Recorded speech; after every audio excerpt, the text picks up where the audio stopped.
Honours remain just about even at the halfway stage of the LV County Championship match between Sussex and Durham at Arundel after a day on which the batsmen rarely got the better of the bowlers.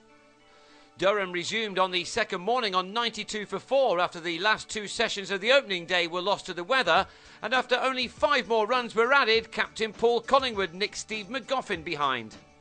Not for the first time this season, Durham were in danger of falling well short of a competitive first innings total, but after bedding himself in with Phil Mustard, Dale Benkenstein then went on the attack with some helpful boundaries as he started to lead the necessary recovery for the First Division's bottom club. Mustard too began to develop his innings nicely as, for one of the few times in the day, a decent partnership was being established. Mustard had some moments of fortune, some quick thinking with the feet avoided him being bowled by Monty Panesar. Panesar did soon have his man, however, 10 minutes before the lunch break, Chris Nash taking the catch under the helmet to end a partnership of 60.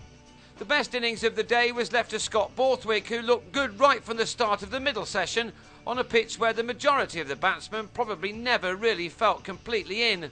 A couple of early boundaries got Borthwick going, but it looked as if he would have to go it alone after Benkenstein on 43 made in nearly 3.5 hours, attacked McGoffin's short ball but missed pull to Kirk Verner's at 170 for 7.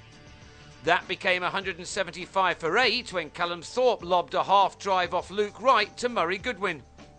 Durham, desperately in need of some points, looked as if they may not add to only the 8 batting bonus ones they've managed this season, but Borthwick had other ideas. He's shown in previous seasons that he is a very capable batsman, although this year he had managed only 114 runs in his previous 11 championship innings.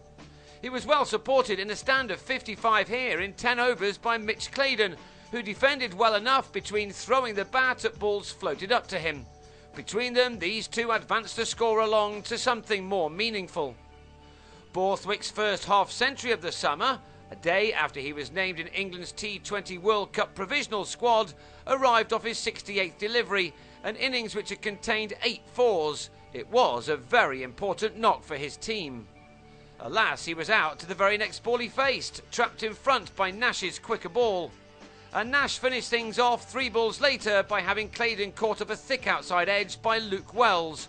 With Borthwick and Mark Stoneman both top scoring with 50, Durham had been bowled out for 231.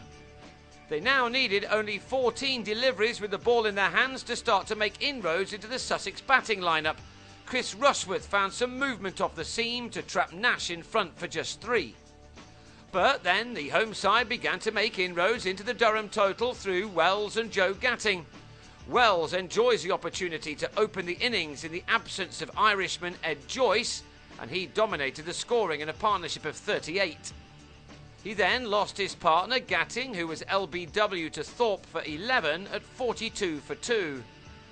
Wells, however, continued to impress with these shots. Was he going to be the man to finally stick it out and fill his boots on a pitch where so many had got in but not gone on to make the most of their efforts? No. After easing to 41, he was bowled by a cracker from Thorpe. And that put Sussex on 59 for 3, and Durham were possibly just edging this game, but a grafting Goodwin and a more fluent Michael Yardy ensured that their side were right back in the game by the close. This pair added 41 important runs, leaving this contest wide open with 2 days remaining. By the end, Sussex had moved on to 100 for 3 to trail by 131 runs. Yardy will resume on the third morning on 29 with Goodwin on 14, and they need to keep on batting.